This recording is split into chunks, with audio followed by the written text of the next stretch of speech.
Experiment क्या है और मेंडल के दोनों एक्सपेरिमेंट बेस्ड जो 3 लॉ थे वो क्या थे? Law of dominance, law of segregation, law of independent assortment, ये तीनों मैंने आपको बता दिया। इसका इम्प्लीमेंटेशन और ड्रॉबैक जो है वो भी मैंने आपको समझा दिया। ठीक है, नेक्स्ट जो हम लोग बात करेंगे, we will talk about the inherited and acquired traits.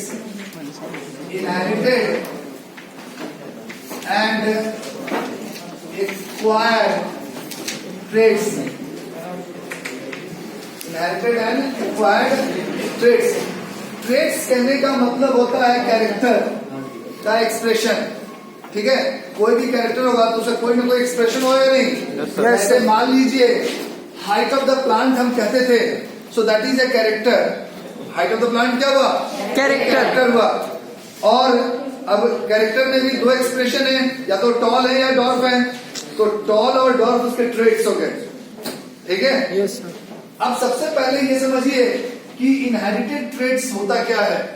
Inherited traits कहने का मतलब होता है the traits which are by birth. The traits which are by birth, so those traits will be called as what? Inherited traits.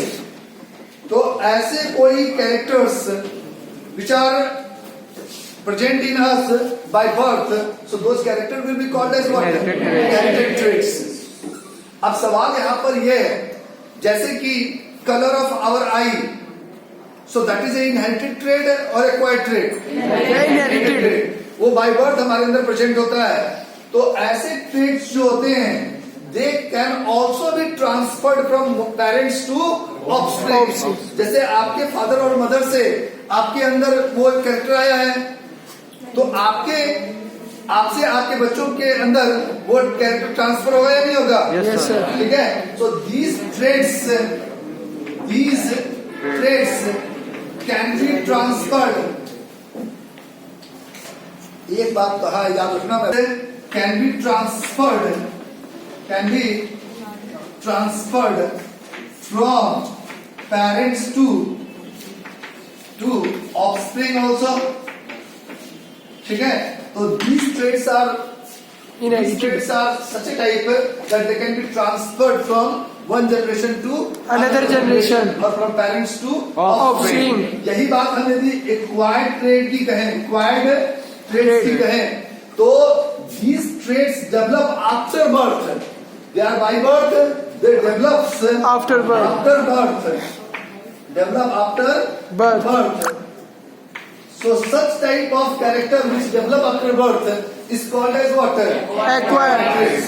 जैसे कि after the birth you do exercises and your muscles get built up, so that is a acquired trait or inherited trait? Acquired trait। मान लीजिए एक athlete है और वो काफी ज्यादा एक्सरसाइज करता है, तो उसके बॉडी के जैसे लेग्स हैं, शोल्डर्स हैं, उनके मसल्स काफी ज्यादा डेवलप हो जाता है। So that is acquired trait और इनहेरिटेड ट्रेट? Acquired trait. तो all those traits which are developing after birth, so they will be called as acquired traits. जैसे हम इनहेरिटेड ट्रेट्स को ट्रांसफर कर सकते हैं एक जनरेशन से दूसरी जनरेशन में, acquired traits can not be transferred. Another generation. Can't be transferred from one generation to another generation। From one generation to another बात एक ही है, to another मतलब कि पेरेंट्स टू ऑफस्प्रिंग। है समझ में? अब एक छोटी सी बात समझो, मैंने कहा it can not be transferred from one generation to another generation. इसका मतलब क्या है कि यदि, एक छोटी सी बात आप यहां समझिए कि यदि कोई माँ बाप पहलवान है, तो ऐसा नहीं है कि उसका बच्चा जो जन्म लेगा वो बाय बर्थ पहलवान होगा। ऐसा नहीं हो सकता है। एक नॉर्मल चाइल्ड डेवलप होगा, ठीक है, अब वो यदि एक्सरसाइज करता है और पहलवानी करता है तब जाकर वो पहलवान बनेगा। तो जो पहलवान वाले कैरेक्टर थे वो उसके बच्चे में तो नहीं आया, तो that means that was acquired traits and that's why it has not been transferred from generation to generation or one generation to another generation। अब सवाल ये है कि जो इनहेरिटेड ट्रेट्स होते हैं ऐसा क्या होता है जिस कारण से they are transferred from one generation to another generation और यहाँ पर they are not transferred to one generation to another generation.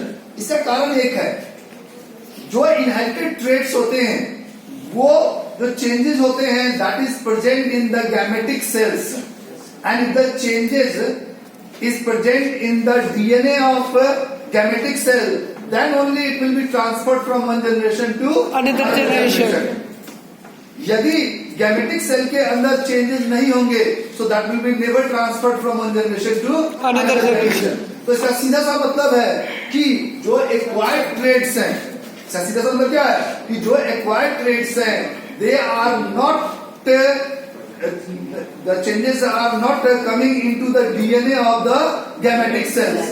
यहाँ पर जो कैरेक्टर डेवलप होता है that is the due to the changes in the DNA of somatic cells और vegetative cells. जैसे मान लीजिए शोल्डर के मसल्स डेवलप हो गए तो यहाँ के जो सोमेटिक सेल्स थे उनके अंदर चेंज आया और इस कारण से यहाँ के मसल्स डेवलप हो गए। अब कोई आदमी यदि केवल शोल्डर पे एक्सरसाइज करता है तो उसके शोल्डर के ही मसल्स डेवलप होंगे, थाई के मसल नहीं डेवलप हो जाएंगे। यदि वो थाई के एक्सरसाइज करेगा तभी जाकर उसके थाई के भी मसल्स डेवलप होंगे।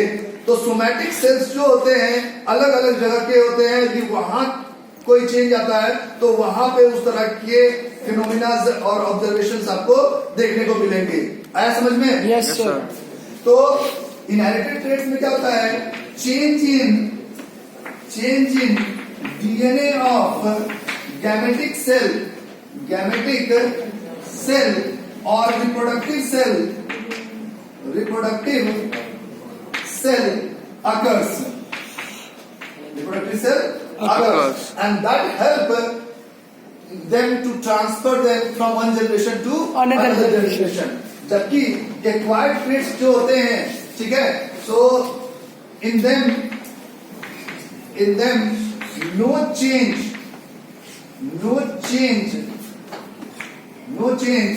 in the DNA of gametic cell occurs. तो इनमें कोई भी change DNA of gametic cells के अंदर नहीं होता है। That's why they are not transferred from one generation to another generation. आया समझ में? Yes sir. So this is how the inherited traits are different from acquired traits. इसको ऐसे समझो, एक मान लो रैट है, चूहा तो मान लीजिए एक चूहा का जन्म लेते ही मैंने पूंछ काट दिया तो पूरी जिंदगी उसने चूहे ने अपनी पूंछ तो यूज नहीं किया, तो क्या उसके जो बच्चे आएंगे उसकी पूंछ छोटी होगी या नहीं होगी? होगी सर। होगी सर। उतनी बड़ी होगी जितनी बड़ी नॉर्मल होती है। Yes sir. मान लो उसके फिर मैंने उसकी भी पूंछ काट दी, फिर भी जो उसके बच्चे आएंगे उसके अंदर उतनी बड़े पूंछ होंगे जितनी बड़ी पूंछ होनी चाहिए। Yes sir, normal. क्योंकि जो ये पूंछ हमने काटा इस कारण से जो कैरेक्टर डेवलप हुआ तो that was a acquired character और इनहेरिटेड ट्रेट्स। एक्वायर्ड। जबकि जो उसके पूंछ का नॉर्मल लेंथ है that is a acquired trait और inherited trait. So this way we can differentiate them from one another, that which one is an inherited trait and which one is a acquired trait. आया समझ में? Yes sir. तो यदि आपसे inherited traits और acquired traits के बारे में पूछा जाएगा तो आप इसको बता सकते हो या नहीं बता सकते? Yes sir. So this is all about this chapter. जो inheritance और evolution है तो inheritance और evolution में आपको इतना ही पढ़ना है, ठीक है? समझ लीजिए ट्विंस वाला कंडीशन क्या होता है, ठीक है? इसके बाद आपके सारे डाउट्स होंगे यहाँ के खत्म हो जाएंगे और हम लोग लास्ट चैप्टर में मूव करेंगे, ठीक है? अब यहाँ पे ये तुम्हारे यहाँ का कोर्स कंप्लीट हो गया। जो तुम्हारे डाउट्स है वो मैं बताता हूँ। बार बार बच्चे पूछ रहे थे मुझसे about the development of twins. देखो नॉर्मल कंडीशन में हम बात करते हैं, तो ह्यूमन बींग्स में एक टाइम में एक चाइल्ड होता है, यस और नो? Yes sir. क्योंकि एक मेंस्ट्रुअल साइकिल जो होता है, सेक्सुअल साइकिल फीमेल के अंदर, तो उस सेक्सुअल साइकिल के अंदर सेक्सुअल साइकिल जो होता है उस एक सेक्सुअल साइकिल में कॉमनली एक ओवा या एग प्रोड्यूस होता है। नॉर्मल क्या होता है, एक एग प्रोड्यूस होता है। लेकिन ऐसा भी तो हो सकता है कि दो या दो से ज्यादा मोर देन 2 ओवा गेट प्रोड्यूस्ड Over. ऐसा तो हो सकता है। Yes, sir. 2 or more than 2 ओवा गेट Produce. प्रोड्यूस्ड। तो यदि ऐसा एक कंडीशन तो ये है कि कभी कभी क्या होता है, जो ओवा प्रोड्यूस होता है उसके लिए एक हार्मोन रिस्पॉन्सिबल होता है जिसे हम कहते हैं FSH, फॉलिकल स्टिमुलेटिंग हार्मोन। तो ये हार्मोन जो होता है this is responsible for the production of ओवा। तो कभी कभी क्या होता है, फीमेल्स में यदि FSH का रिलीज ज्यादा होने लगा तो इट कैन प्रोड्यूस 2 और मोर ओवा एट ए टाइम और नॉट। Yes, sir. अब एक कंडीशन तो ये हुआ, और इसमें क्या होगा, इसमें यदि 2 और 2 से ज्यादा ओवा है तो दोनों को अलग अलग स्पर्म फर्टिलाइज करेगा या सेम स्पर्म फर्टिलाइज करेगा, अलग अलग स्पर्म फर्टिलाइज करेगा। मान लीजिए ये 2 ओवा है तो दोनों को अलग अलग स्पर्म फर्टिलाइज करेगा, तो ये 2 अलग अलग तरह के जाइगोट बनेंगे या एक ही तरह के जाइगोट बनेंगे, अलग अलग 2 अलग अलग तरह के जाइगोट बनेंगे। क्योंकि इस स्पर्म और इस स्पर्म में, इस एग में क्या चेंजेस है हमें नहीं मालूम, कुछ भी चेंजेस होता है। जब ये फ्यूज होंगे उस समय में कुछ भी चेंजेस हो सकते हैं। तो ये दोनों जो जाइगोट डेवलप होंगे ये अलग अलग होंगे। तो ये जाइगोट 1 और ये जाइगोट 2, तो ये 2 अलग अलग तरह के जाइगोट बने, तो ये 2 अलग अलग इंडिविजुअल को फॉर्म करेंगे। तो इससे जो ट्विंस फॉर्म होते हैं उन्हें हम कहते हैं नॉन आइडेंटिकल ट्विंस। क्योंकि मान लो ये वाला जो स्पर्म है वो 22+X है, मान लिया ये 22+Y है, तो ये जो जाइगोट बनेगा वो किस चीज को फॉर्म करेगा, फीमेल को। और ये वाला जो जाइगोट है मेल, ये मेल को फॉर्म करेगा। तो जो भी इंडिविजुअल होगा, ऐसा नहीं दोनों मेल हो जाए दोनों फीमेल हो जाए, ठीक है, लेकिन दोनों ही एक दूसरे से अलग होंगे, कभी भी देखने में एक दूसरे के जैसे नहीं होंगे। तो this is called as non identical twins.